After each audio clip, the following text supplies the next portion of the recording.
My name is Eric Gaskell, and you're listening to the Distorted History Podcast. To speak the truth, the whole truth, frankly and boldly. I can give you merry tales and joyous laughter.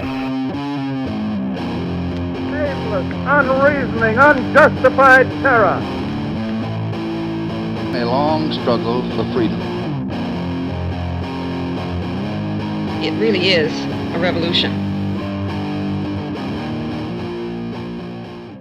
For this month's Sound Stories episode, I'm taking a look at a game-changing album for the Canadian band Rush, a band that you may be somewhat surprised to hear that I don't really have a ton of prior knowledge with. I mean, on the surface, given my other musical inclinations, one of the bigger names in the world of prog rock, and especially one with a foot in the world of hard rock/heavy metal, you would think I would be super into them. Yet I've never really done any kind of deep dive into their back catalog. They're just one of those bands that I kinda always knew existed and have always been aware of their hit songs. Yet despite thinking everything I've heard from them was at least fine to good, I just never really thought that I have to hear more impulse for them. And to be honest, even after doing this episode, I'm still not really there.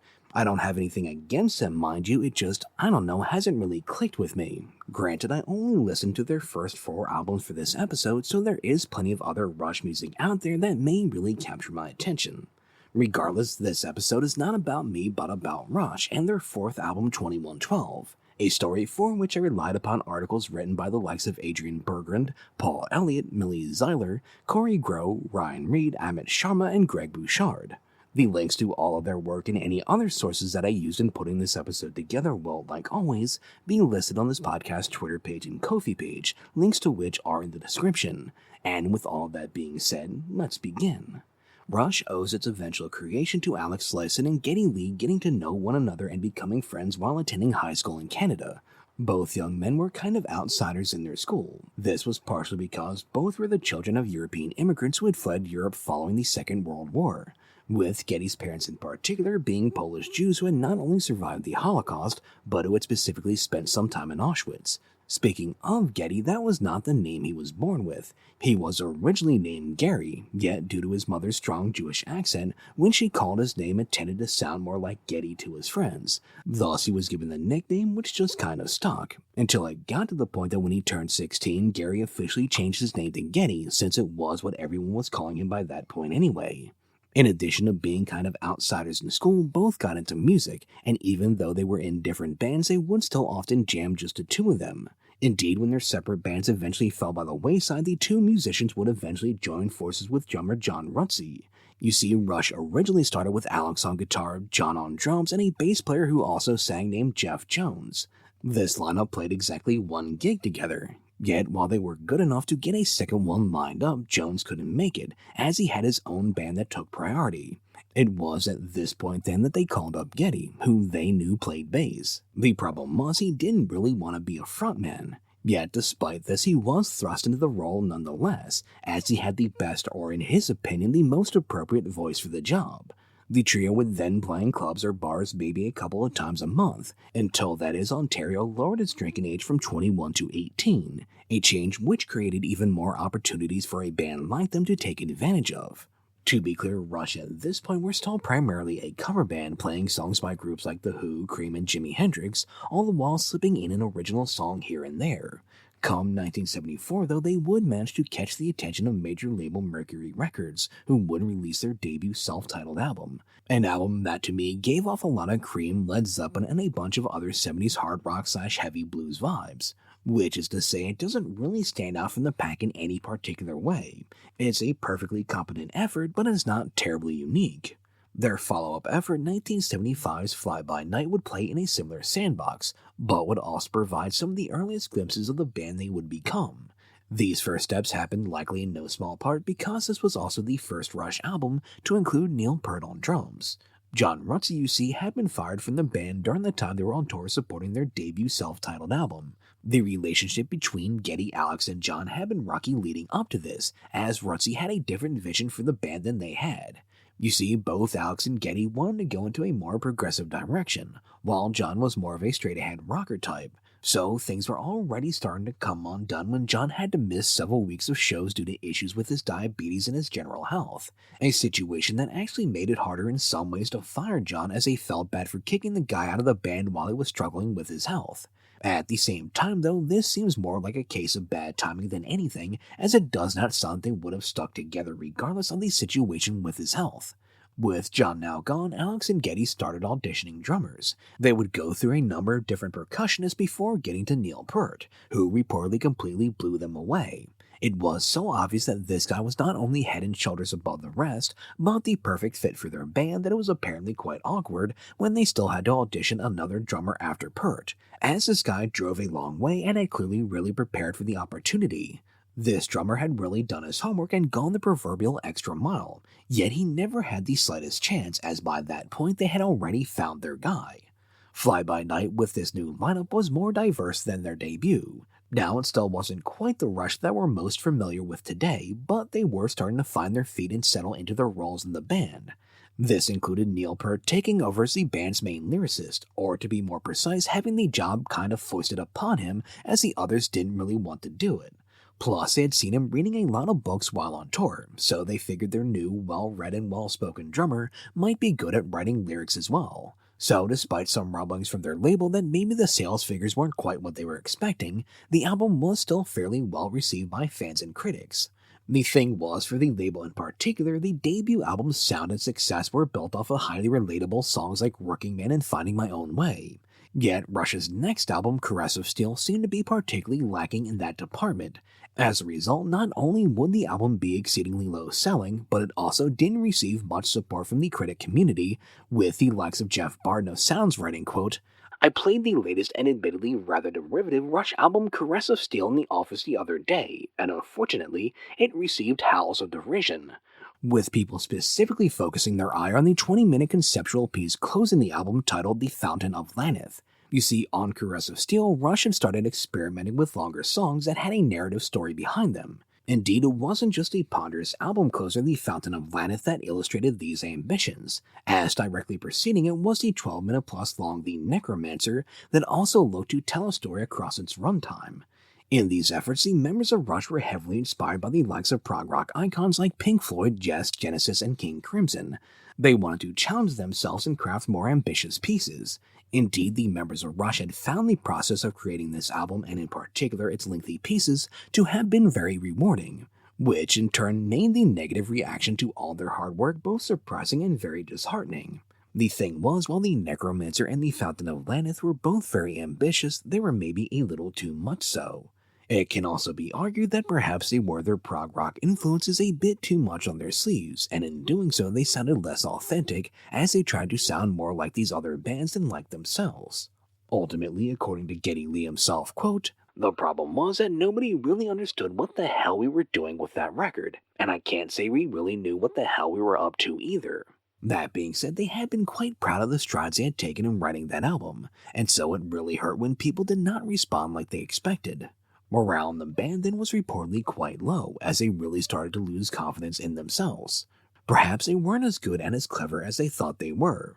They had really thought they were onto something with Carress of Steel, and it had flopped badly. Making this whole situation even worse was this meant the pressure was really on from their label Mercury, who made it clear to the band that they were disappointed.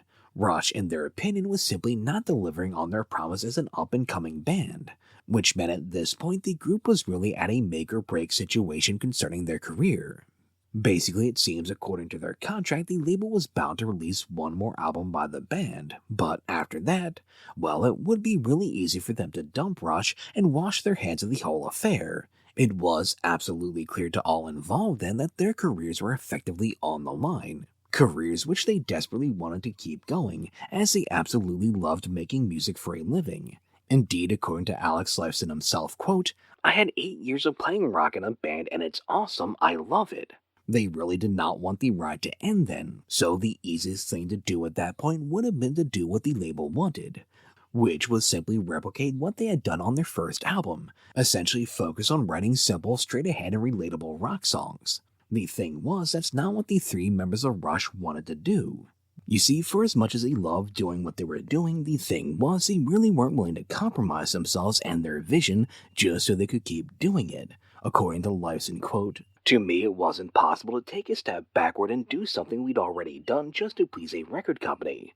They didn't want to just make their first album again. They'd already done that and moved past it. Indeed, the pressure from the label, if anything, just made them more determined to stay true to their own vision. As according to Neil Peart, quote, "We got mad. If this was our last shot, we're gonna give it everything and we're gonna do it our way." To be clear, they knew the risks this entailed, but they were apparently ready to accept whatever happened. Lifeson, for example, was prepared to go to work with his dad doing plumbing or going back to school or whatever if their vision didn't prove successful. Still, despite knowing the consequences should their ambitious approach flame out again like it had with Carress of Steel, they refused to compromise. Essentially then, they saw what they planned to do with this new album as giving the record company the proverbial finger. You see, Rush's plan was, rather than shifting gears, they were going to double down on the Carress of Steel idea, even though that album had been a flop. Indeed, just like Carress, their new effort would be anchored by a 20-minute conceptual piece that was partially inspired by rock operas like The Who's Quadrophenia. The thing is, clearly this plan worked, as Rush did not just stop making records in 1976, meaning that even though Rush would be following the same loose blueprint they had established with Carress of Steel, there was something significantly different when it came to the next album that they would call 2112. A big factor in the difference between these two albums comes down to something as simple as experience and execution. You see, having gone through the work of figuring out how to write longer conceptual pieces, Rush now had a better understanding of how to do it as well as a clearer vision on what they wanted to accomplish. Plus, they were also now better musically, both in terms of their physical skills and their ability as songwriters. Basically, things they had been experimenting around with on Carress of Steel just came into clearer view with 2112. Indeed, according to Geddy Lee, quote, "We had long songs before, but 2112 was the first time we really pulled it off properly. It was so much more powerful and defined than the Fountain of Laneth. That became the roadmap for how we would go forward." As a matter of fact, it's with 2112 that Rush really started to sound like their own band. I mean, other than Geddy Lee's voice, the first two albums in particular don't scream Rush as we now know them. Now, the second and third albums do have some hints of that Rush sound, but this really feels like them coming into their own. And it's not just me saying that, as Lyson himself would state, quote, 2112 was the first album where we really felt like we had an identifiable sound. In addition to finally kind of finding their feet as a unique band, Lyson also believes that 2112 was more successful than Carress of Steel because it was simply more approachable, just not in the way their record label had envisioned. You see, where they had been very consciously experimenting with Carress, with 2112 they now had a much better idea of what they were doing. As a result, they were more comfortable writing in that longer, more conceptual style, and thus it came to them a bit more naturally.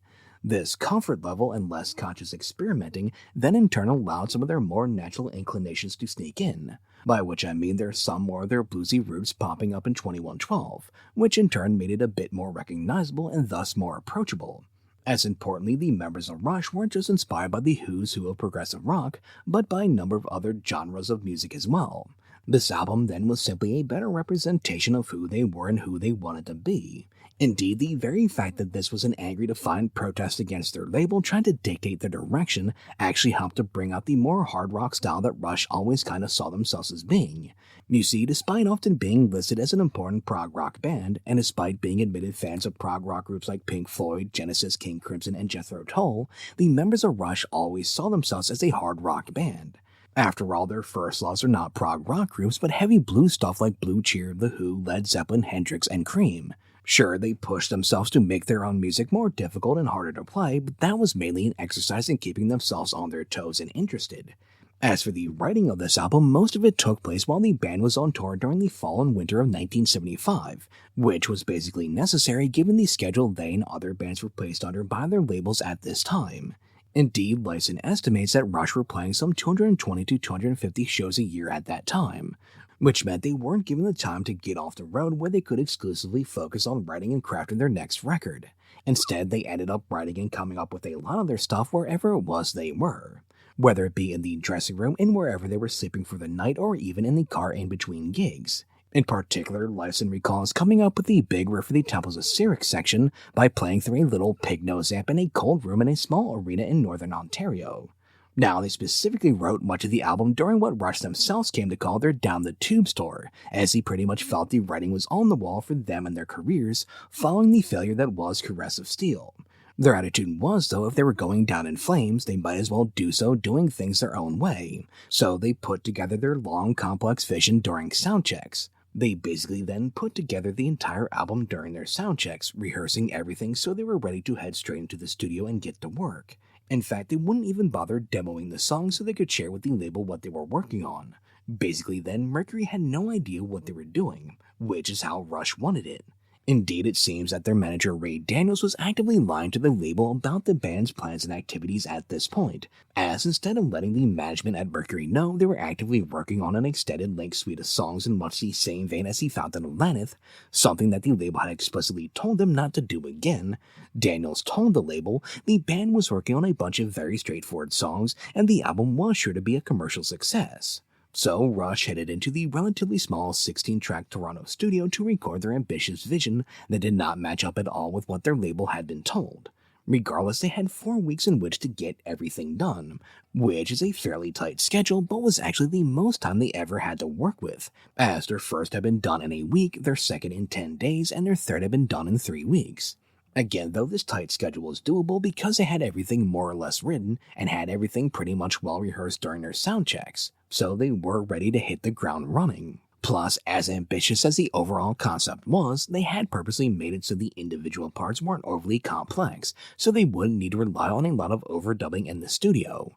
Really, they only did some minimalistic doubling of guitars and vocals, which may explain why this album has a more approachable quality to it, despite the Potter's 20-minute runtime of its main song. In doing this, they would once again partner with producer Theri Brown, who had worked with them previously on their last 2 albums. It was a partnership they were comfortable with. Indeed, what you would think would have been a harried and stressful time, what with the label breathing down their necks and their careers hanging in the balance, was actually what Lyson recalls as being a fun time. Although this was partially the result of the smoky haze that often filled the studio while they were working.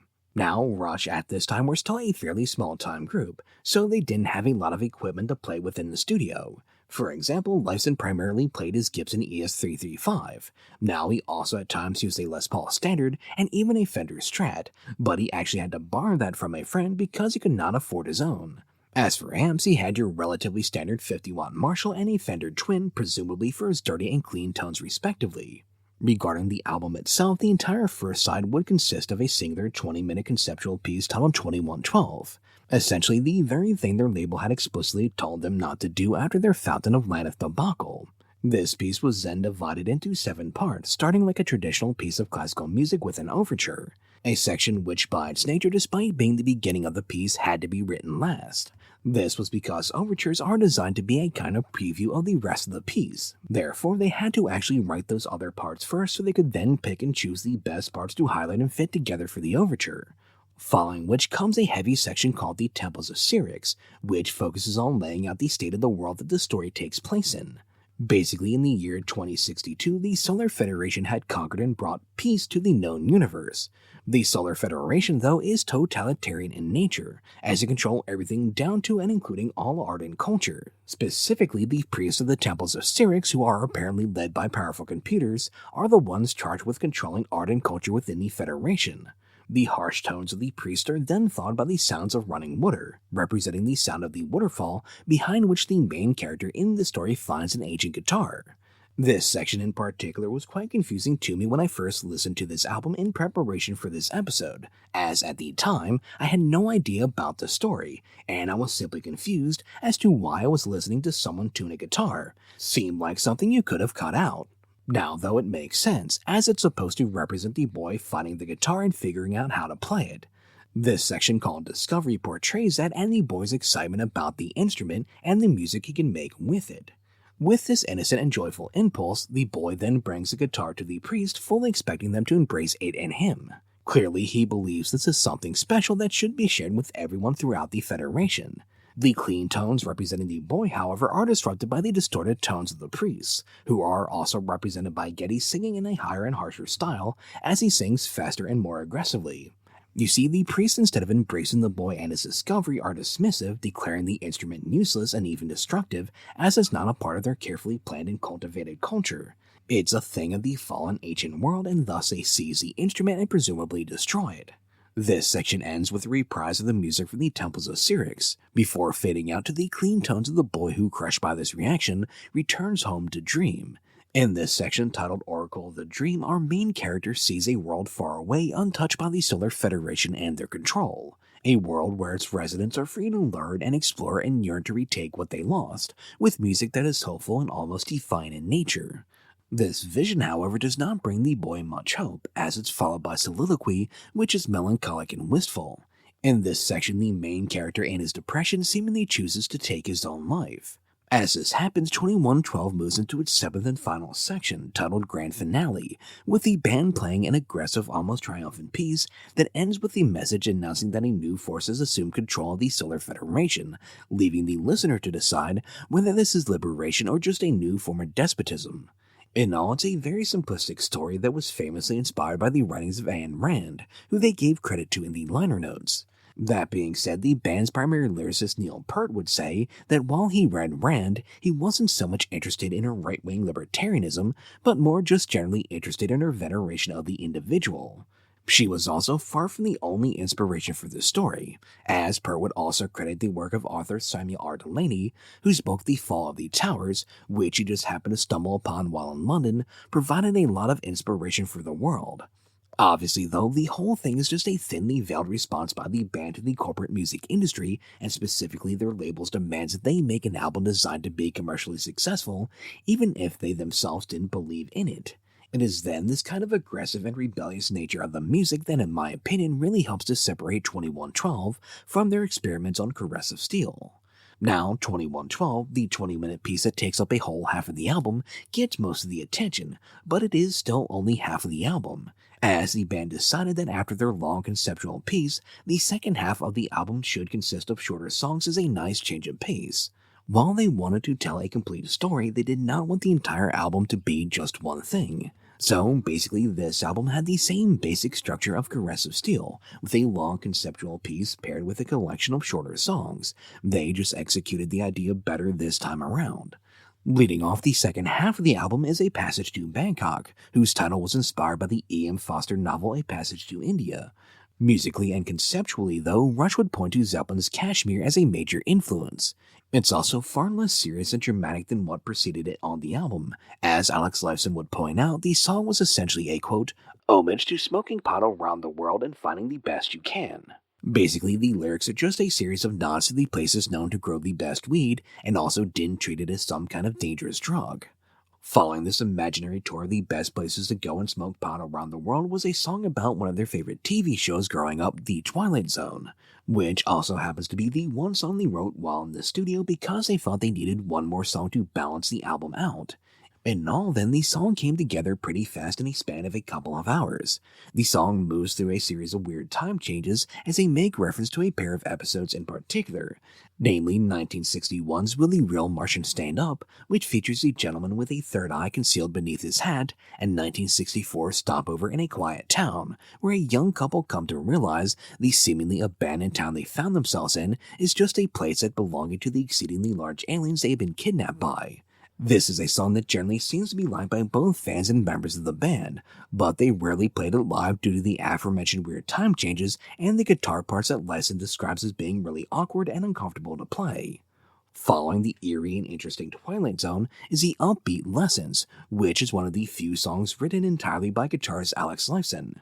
Basically, the idea was they thought it would be cool if they each had the opportunity to write lyrics for one of the songs on the album, an idea that I don't think they revisited all that often, if at all. Regardless, this song seems to be a reference to how Lifeson approaches being an artist, with the lessons in question being all the various and numerous influences you pick up over the years. You then take in these lessons and reinterpret them as you create something that might even potentially be used as a lesson by someone else down the road.